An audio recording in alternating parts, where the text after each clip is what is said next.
বন্ধুরা, অনেকদিন পর গুনা পড়ার যাই নাই।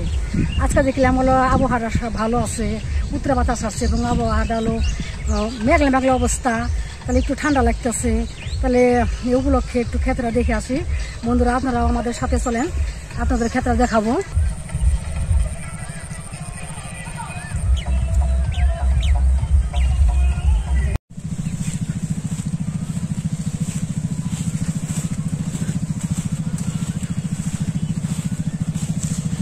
এই যে এগুলা ফুলে ঝাড়া মারছে,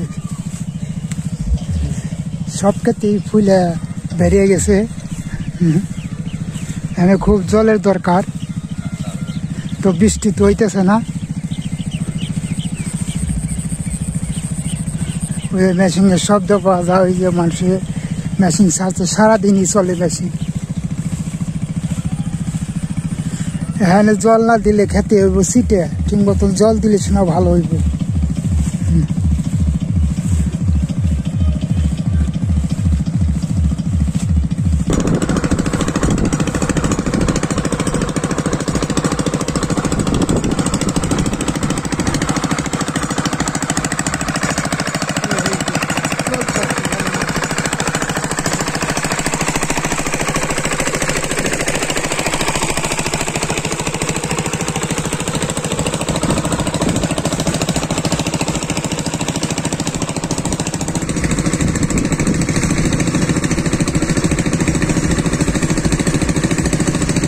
বন্ধুরা, এই যে আমার ঘাট, ওই যে মেশিন চলতেছে,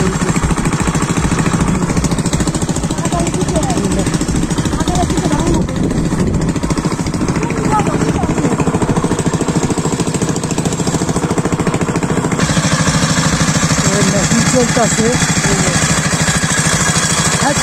অফ করে দিন, অফ করে দিন।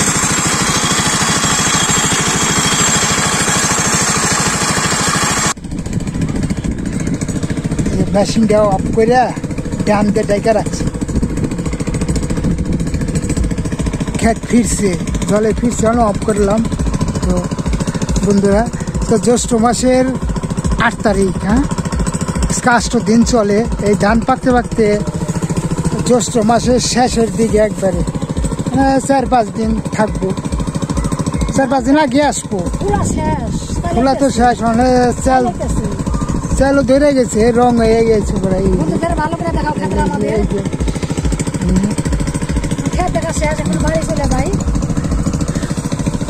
এই আমাদের ক্ষেত হলো, এটা হলো কৃষকের মানে 1 বছরের সাধনার ফল।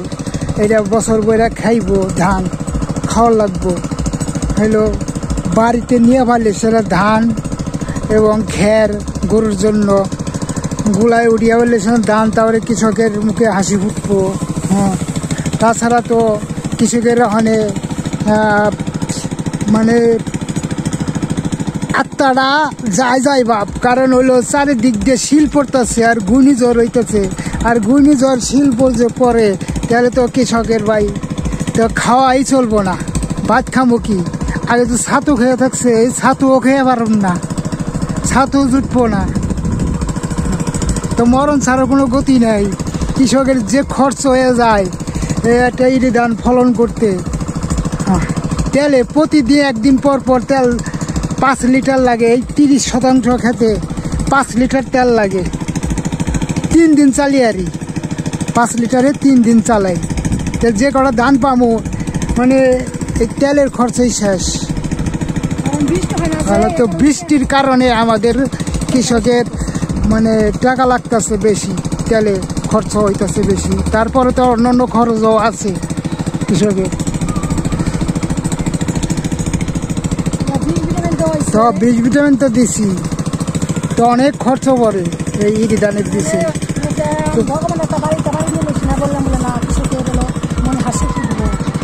মানে ঠাকুরে নিয়ে বাড়ি দিলে সে না, ঠাকুর যদি না নাই তাহলে তো এ জায়গায় গ্যাপ হইব নি।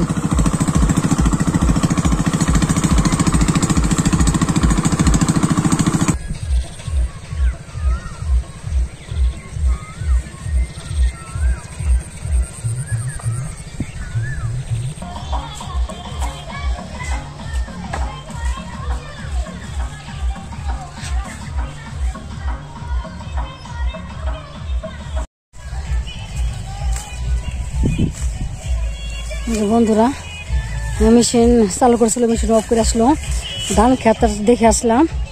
ওনাদের বাপে যে গরুর জন্য ঘাস কাটতেছে। ঘাসটা বন্ধুরা তেমন বড় হয় নাই, কারণ বৃষ্টির অভাব, জলের অভাবে গাছটা আমার বড় হইতে পারে নাই। এমন খরা 3-4 মাস যাবত একটা ফোঁটা বৃষ্টি হইতেছে না। গরুর খাদ্যেরও অনেক সমস্যা হয়ে গেছে। বৃষ্টি হলে গাছটা বড় হইতো, অনেক খাওয়ান যাইতো, খাওয়াইতো, কাটতো আর হইতো। খরার কারণে কাটলে পারে, এক কাটা দিলে আর বন্ধুরা বড় হইতেছে না সহজে, কারণ উঁচু জলের অভাব। একটা কারণে ঘাসটা আমার বড় হইতেছে না, কারণ গরু তো আবার ঘাসের পাগলি, খের খাইতে চায় না। এটা তাদের প্রিয় খাদ্য ঘাসটাই।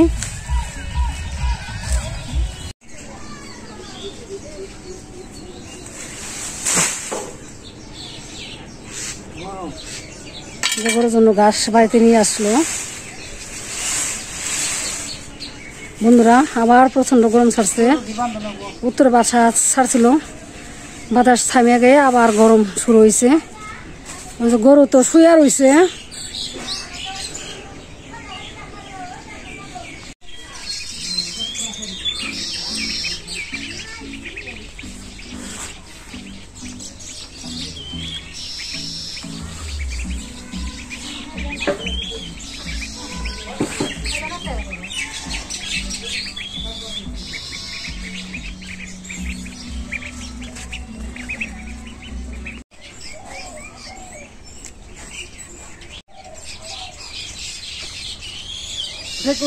উঠে গে খাইছ তো আমি নাই যাবেন তুমি আমি শুতে হবে যাও। হ্যাঁ এনে শুতে হবে। আসো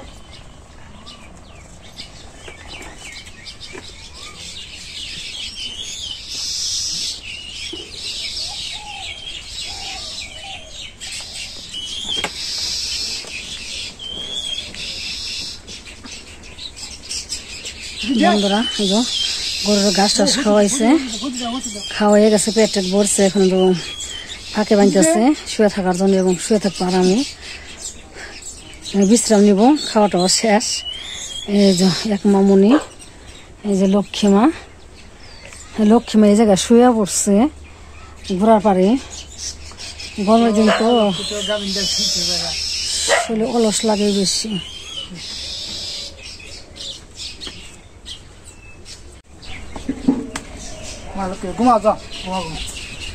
পায়ে ডাস মেরে দেওয়া কি? দর্শক বন্ধুরা, তো আমাদের গ্রামে আবার মেলা দিন পর আবার গরু চুরু যাইতেছে। তো গরমের দিন, তাও আগে শীতকালে গরু নিছে, এখন দেখি গরমের দিনও গরু নাই 12 মাস।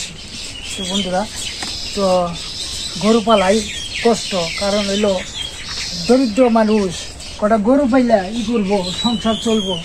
হ্যাঁ, তা তো গরু পালা যাবো না। নিরহ মানুষ তাদের কাছ থেকে গরু নিতেছে রাত্রে বেলায়। তো গরু নিয়ে গরু তালা দিয়ে থইল, শিগল কাটে, তালা কাইটা তারপর গরু চক দিয়ে নিয়ে বা ইন্দু নিয়ে গাড়িতে পাকা রাস্তায় উঠিয়ে পিকাবি করে নিয়ে যায়। বন্ধুরা দেখেন, তাহলে আপনি গরু পালন কীভাবে। তাও গরুটা তো কোন জায়গায় শুরু যেতেছে আমরা বলে দিতেছি। মানিকগঞ্জ জেলা দৌলতপুর থানা, কলিয়া ইউনিয়ন, গাজীশিল গ্রামে 5 বাড়ির থেকে গরু নিছে। তাও দরিদ্র মানুষ, যাদের নিরহ মানুষ, যারা চোখে বাতরে কাজ করে খায়, শ্রম দিয়ে, তাদের কাছ থেকে, তাদের ঘর থেকে গরু নিয়ে যায়। দুঃখের বিষয়, কান্না আসে। যাদের বাড়ির 2-3টা গরু আছে, যারা তাদের গরু যদি নিয়ে যায়, তো তার কেমন মনে লাগে, কি দুঃখটা কি ভাষায় প্রকাশ করা যাবে না। কারণ হলো দরিদ্র মানুষ, কৃষকের মানুষ হলো গরু দিয়ে সব কিছু। গরুটা যদি চুরি নিয়ে যায় তাহলে কি করে খাওয়া যাবে। বন্ধুরা ভিডিওটা শেয়ার করে দিয়ে বেশি বেশি। তো গাজীশিল গ্রামের গরু চুরে যেতেছে দরিদ্র মানুষ, মানে যাদের নিরহ মানুষ, গরিব মানুষের গরু বেশি নিতে আছে। বেশি বেশি শেয়ার করে দেয় বন্ধুরা। ভালো থাকেন, সুস্থ থাকেন, আনন্দে ফুর্তিতে দিন কাটাবেন। আজকে আমাদের ভিডিও শেষ করছি। ধন্যবাদ।